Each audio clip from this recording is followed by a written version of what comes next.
Ok, donc on continue. On est arrêté, on est arrivé à l'hormone gastric inhibitory peptide. Comme on a déjà dit, cette hormone-là, elle est sécrétée dans le duodénum. Elle est stimulée par la présence de glucose et des lipides dans l'intestin grêle. Elle va surtout stimuler la sécrétion de l'insuline dans le pancréas. Maintenant, je peux vous parler un peu où se trouve le sphincter d'Oddi.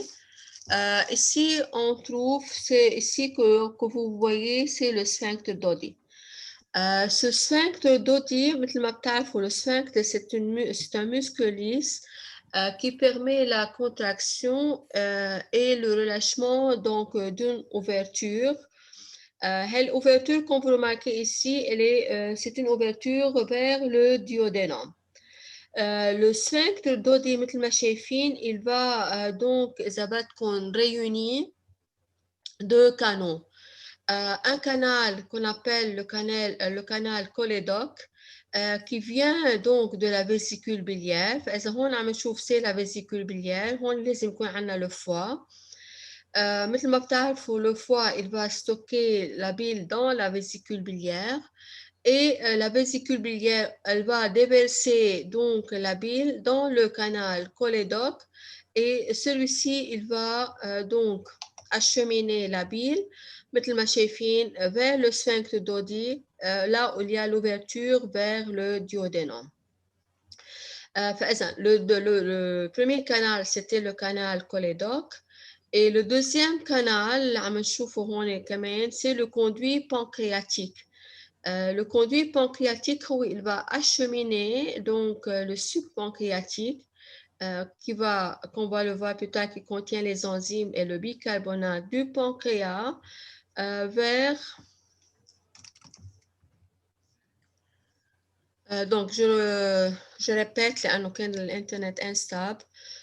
Donc, le conduit pancréatique, il va acheminer le suc pancréatique vers le sphincter d'Oddi pour qu'il y aura le déversement de ce suc pancréatique dans le duodénum. Le sphincter d'Oddi, il réunit les deux canaux مثل ما شفنا. Il va s'ouvrir et se fermer lorsqu'on a donc besoin, مثل ما شفنا,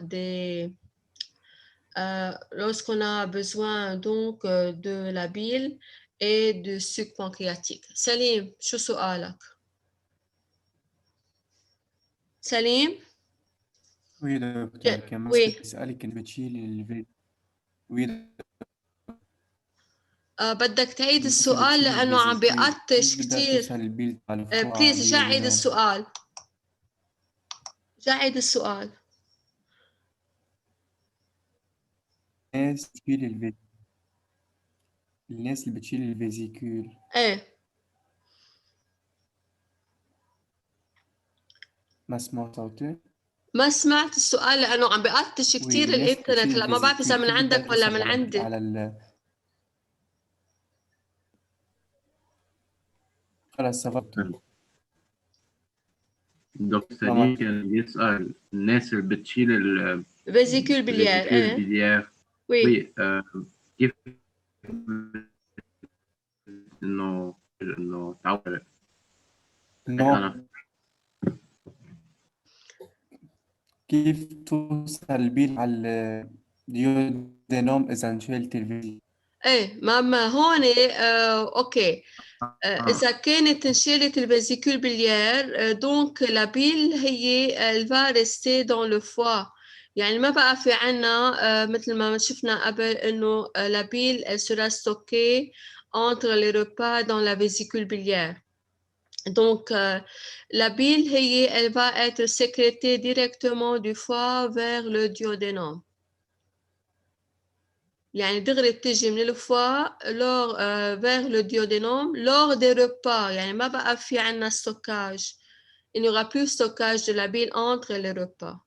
فإذا نحن وعم ناكل lors du repas بصير في عنا la sécrétion de la bile. OK, c'est compris? Oui, oui. OK. Donc, on a terminé avec tout ce qui est hormones et régulation hormonale et régulation nerveuse. Maintenant, on va parler qu'est-ce qui se passe durant chaque étape de la digestion. On va commencer tout d'abord avec l'ingestion des aliments et la mastication. يعني بنبلش étape par étape qu'est-ce qui se passe dans chaque organe. Donc, la première étape, c'est l'ingestion des aliments dans la bouche. On va prendre les aliments par la bouche. Dans la bouche, comme vous savez, il y a les dents. Les dents, ils vont donc commencer la mastication. C'est un processus qu'on appelle, c'est la digestion mécanique, par lequel les aliments ils sont réduits en petits morceaux. OK, les dents, sont des outils qui vont couper, déchirer et broyer les aliments. Donc la mastication, comme on a déjà dit, c'est une digestion mécanique, mais elle est donc aidée par la sécrétion de la salive. La salive, elle est régie par le système nerveux, la sécrétion de la salive, elle est régie par le système nerveux central. Surtout, c'est la stimulation parasympathique qui va entraîner la sécrétion de la salive par les glandes salivaires. Bien sûr, nous avons les stimuli de la sécrétion peuvent être donc l'odeur, la vue, même l'idée de la nourriture, ou bien les sons qui sont reliés. إذا عم نسمع مثلا شوكة وسكينة، عم نسمع طرطقة شيء هيك. Donc كلهم ils vont stimuler la sécrétion, la stimulation parasympathique, même aussi le contact de la nourriture avec la bouche, le goût de la nourriture. Ils vont stimuler les récepteurs du goût, quand même qui vont stimuler l'influence parasympathique ou bien les influx parasympathiques, ce qui va stimuler donc la sécrétion de la salive. Par contre, si on a une stimulation sympathique lors d'une situation stressante, angoissante, ça va causer l'assèchement de la muqueuse. وانتم بتعرفوا هيدا الشيء واحد اذا كان زعلان اذا كان معصب حيلا شغله بتحس انه بيقولوا نشف ريقي. شو يعني نشف ريقي؟ نشف ريقي يعني صار في عندي assèchement de la muqueuse, يعني il n'y a pas sécrétion de la salive. C'est dû au contrôle sympathique. يعني صار عندنا stimulation sympathique خلى إنه ما بقى يصير في عنا sécrétion de la salive. OK, donc la stimulation sympathique elle va inhiber la sécrétion de la salive. OK, donc c'est la première étape. مثل ما قلنا, la première étape c'est la mastication et la réduction des aliments en des petits morceaux. La deuxième étape c'est la déglutition. Donc la déglutition مثل ما بنعرف انه هي بس نبلع. اوكي بس نبلع بنسميها la déglutition. La déglutition s'effectue au niveau du pharynx. C'est au niveau du pharynx qu'on aura la déglutition.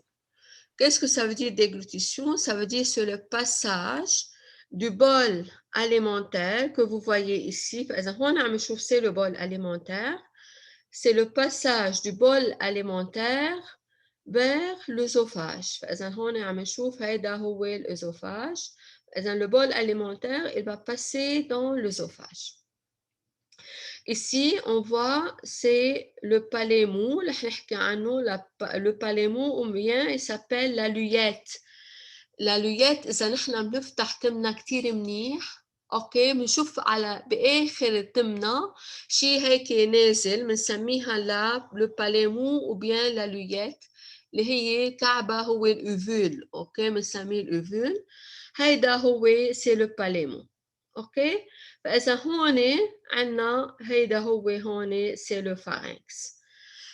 Comment s'effectue la déglutition؟ يعني كيف بتصير عنا la déglutition؟ La déglutition, c'est un mécanisme qui est stimulé par un centre de déglutition qui se trouve dans le bulbe rachidien. Et ce centre de déglutition, il va stimuler les mécanismes suivants, qu'on va les voir maintenant. Tout d'abord, on a la langue, donc c'est la langue,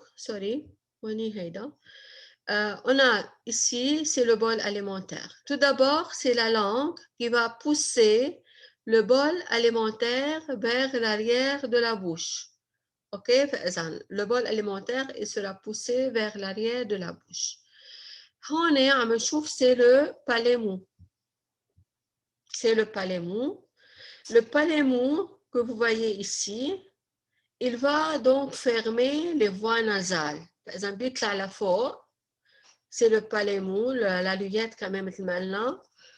Il va fermer les fosses nasales. Il va, pour certaines secondes,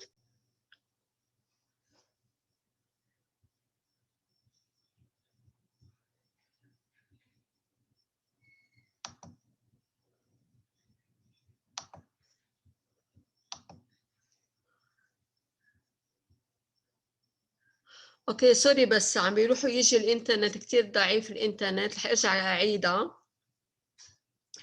دونك فاذا في عنا برجع بعيد. La langue, elle va pousser le bol alimentaire vers l'arrière de la bouche. دكتور بس فينا نعيد هالسلايد من الأول. عم برجع عيدها من الأول. دونك برجع بعيد. Le bol alimentaire, il va pousser la langue, elle va pousser le bol alimentaire vers l'arrière de la bouche. Ensuite, le palais mou ou bien la luyette, elle va fermer les voies nasales. Les voies nasales seront fermées. يعني معناتها que le centre de déglutition, il va inhiber pour certaines secondes la respiration. Ensuite, après le bol alimentaire, il va passer maintenant de la bouche. Il va passer maintenant de la bouche vers le pharynx. Le larynx maintenant, c'est le larynx. Le larynx, il va s'élever et l'épiglotte, l'épiglotte, ok, شفينا. Donc, l'épiglotte, elle va s'abaisser. Par exemple, on a l'épiglotte. Donc, ici, c'est l'épiglotte. L'épiglotte, elle va s'abaisser pour fermer la trachée. On a la trachée. Donc, l'épiglotte, elle va s'abaisser pour fermer la trachée. Et donc, maintenant, le bol alimentaire, il peut passer vers l'œsophage. OK, très rapidement, la langue, elle va pousser le bol alimentaire vers l'arrière de la bouche. Le palémo, il va fermer les fosses nasales. Donc, le bol alimentaire, il va passer dans le larynx. L'épiglotte, elle va s'abaisser pour fermer la trachée. Donc, maintenant, le bol alimentaire, il peut passer dans l'œsophage. OK, alors. On est arrivé à l'œsophage. L'œsophage, comme vous remarquez ici, il est formé, il contient, ça va compte, deux sphinctres. On a le sphinctre œsophagien supérieur. Donc, on a le sphinctre œsophagien supérieur et on a le sphinctre œsophagien inférieur. OK? Lorsque on a donc la déglutition, lorsqu'on fait la déglutition, le sphinctre œsophagien supérieur, il va s'ouvrir. Il s'ouvre, ce sphinctre-là, pour laisser passer le bol alimentaire vers l'œsophage. Maintenant, dans l'œsophage, comme vous savez, OK. dans l'œsophage, il y a un mécanisme qu'on appelle le péristaltisme. Qu'est-ce que ça veut dire le péristaltisme? Ça veut dire, comme vous remarquez ici, contraction et relâchement des muscles. Par exemple, contraction, relâchement. Contraction, relâchement, c'est ce qu'on appelle le mouvement de péristaltisme. OK? Par exemple, comme vous voyez ici, on a la contraction des muscles circulaires. Donc, ça veut dire que donc le bol alimentaire هون بيعمل هون بصير في عنا contraction, le bol alimentaire il va passer vers le bas.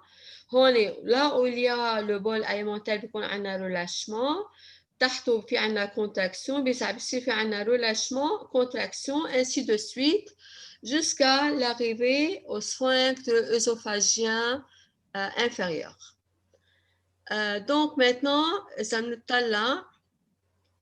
هذا هو le sphincter œsophagien inférieur.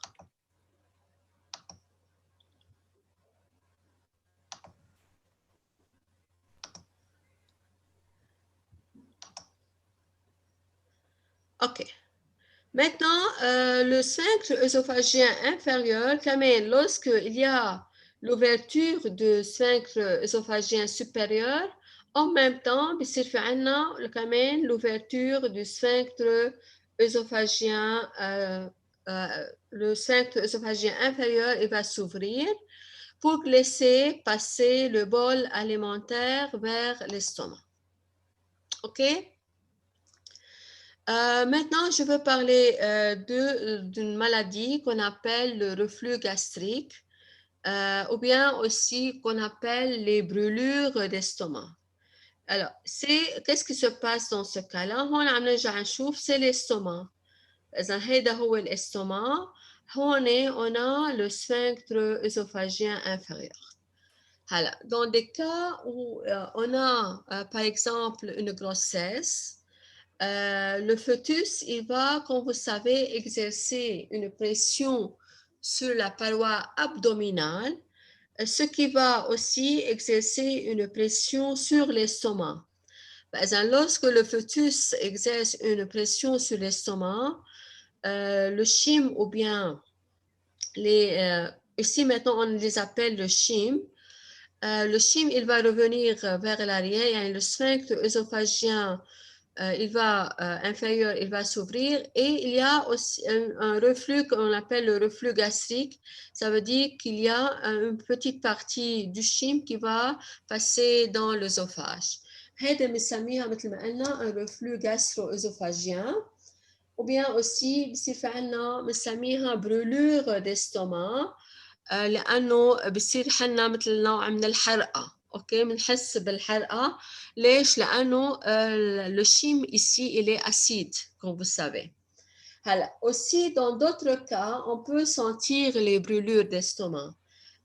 Il y a des gens qui ont des maladies, parfois, ils ont... le muscle il va se relâcher, le muscle œsophagien inférieur parfois il se relâche et aussi il permet donc des reflux gastro-œsophagiens, des reflux gastriques aussi vers l'œsophage. Par exemple, هون بيكون عندنا حالة مرضية où le muscle il ne fonctionne pas d'une façon correcte. Et aussi on a des cas où il y aura aussi l'apparition des brûlures d'estomac lorsqu'on mange un repas copieux. يعني نحن أوقات كتير مثلا بنكون معزومين أو بنكون حتى بالبيت بيكون الأكل كتير طيب وبناكل كتير يعني بناكل أكتر من طاقتنا يعني on mange plus que le volume gastrique يعني il permet de contenir ce volume-là يعني بناكل كتير. Dans ce cas-là aussi, après un repas copieux, aussi fait une pression très importante dans l'estomac, ce qui laisse aussi passer ce chyme-là dans l'œsophage.